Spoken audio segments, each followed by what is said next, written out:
तो यहाँ पर जो इकोनॉमिक रिफॉर्म पॉलिसीज़ हैं उसमें तीसरी पॉलिसी थी ग्लोबलाइजेशन। अब ग्लोबलाइजेशन का यहाँ पर क्या मतलब होता है, इंडियन गवर्नमेंट ने 1991 में एक और रिफॉर्म किया कि जो इंडियन मार्केट के जो भी प्रोडक्ट्स थे उनको उन्होंने इंटरनेशनल मार्केट में बेचने की परमिशन दी। पहले ऐसे बहुत सारे प्रोडक्ट्स थे जिसको गवर्नमेंट इंडियन मार्केट के अलावा बाहर के मार्केट्स में बेचने की परमिशन नहीं देती थी, लेकिन धीरे धीरे गवर्नमेंट ने फ्री कर दिया कि ठीक है, अगर आपका ज़्यादा प्रोडक्शन हो रहा है तो आप इंडियन मार्केट में सामान बेचने के बाद बाकी जितना भी सामान है आप उसको एक्सपोर्ट कर सकते हैं। तो इस तरीके से क्या हुआ, जो हमारा मार्केट था वो अब ग्लोबल मार्केट हो गया। अब हमारे प्रोडक्ट्स की जो पहचान है, जो हमारे ब्रांड्स थे वो इंडियन मार्केट के ना होके, नेशनल लेवल के ना होके इंटरनेशनल लेवल के ब्रांड्स बन गए।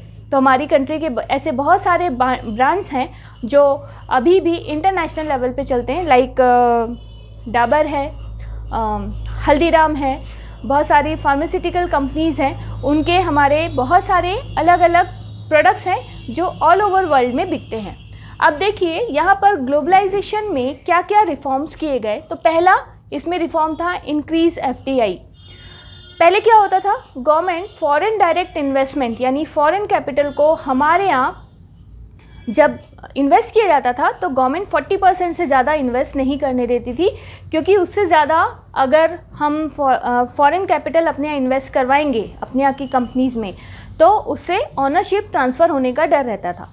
लेकिन धीरे धीरे गवर्नमेंट ने इस चीज़ को ख़त्म किया और अब गवर्नमेंट ने ये कर दिया कि आप 100% तक फॉरेन डायरेक्ट इन्वेस्टमेंट्स अपने यहाँ कंपनीज़ में लगा सकते हैं और कंपनी की जो ऑनरशिप है वो भले ही बाहर के देशों की जो कंपनीज़ हैं उनके पास चले जाए, लेकिन उसका इफ़ेक्ट क्या होगा, हमारे देश में प्रोडक्शन बढ़ेगा।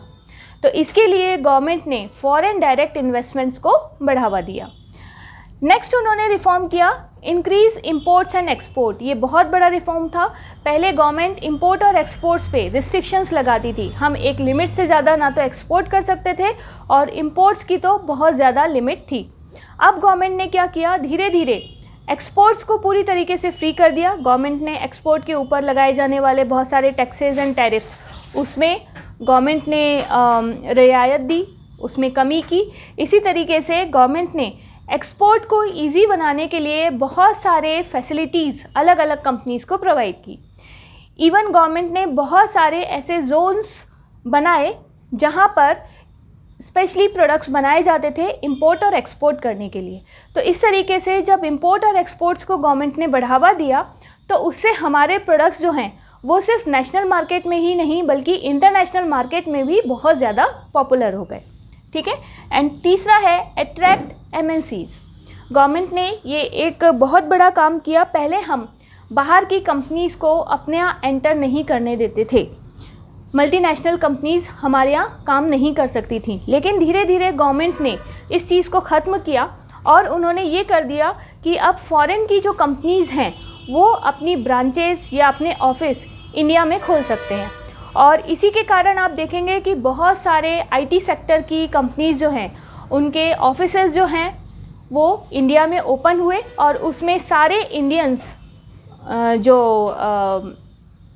पर्सन्स हैं वो लोग काम करते हैं। तो इससे क्या हुआ, एक तो हमारे लिए जॉब अपॉर्चुनिटीज़ क्रिएट हुई और इंडियन टैलेंट जो पहले बाहर चला जाता था अब वो इंडिया में ही काम करने लग गया।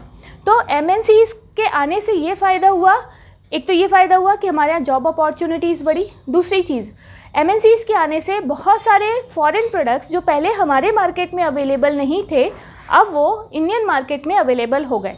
बहुत सारी MNCs के आने के कारण न्यू टेक्नोलॉजीज़ हमारी कंट्री में इंट्रोड्यूस हो पाई जो पहले हमारे यहाँ पॉसिबल नहीं होती थी, क्योंकि जब भी कोई नई मल्टीनेशनल कंपनी आती है तो वो अपनी टेक्नोलॉजी अपने साथ लेके आती है और उसे हमारे साथ शेयर करती है। तो न्यू टेक्नोलॉजी के डेवलपमेंट होने के कारण बहुत सारी कंपनीज़ अपना जो उनका जो प्रोडक्शन स्केल था वो बहुत हाई लेवल तक पहुंच पाया और बहुत बेटर क्वालिटी के प्रोडक्ट्स अब हमारे इंडियन मार्केट में अवेलेबल हो पाए। तो इस तरीके से यहाँ पर ये तीनों पॉलिसीज़ एक्चुअली बहुत ज़्यादा इम्पॉर्टेंट है एग्ज़ाम के पॉइंट ऑफ व्यू से। आई होप आप लोगों को मेरा लेक्चर समझ में आया होगा। अगर आपको कोई भी डाउट है तो आप मुझसे कमेंट बॉक्स में क्वेश्चंस पूछ सकते हैं। आप मेरे वीडियोस को लाइक कीजिए, उसे शेयर कीजिए और अपना नोटिफिकेशन बटन ऑन कीजिए और मेरे चैनल को सब्सक्राइब करना ना भूलें। Thank you.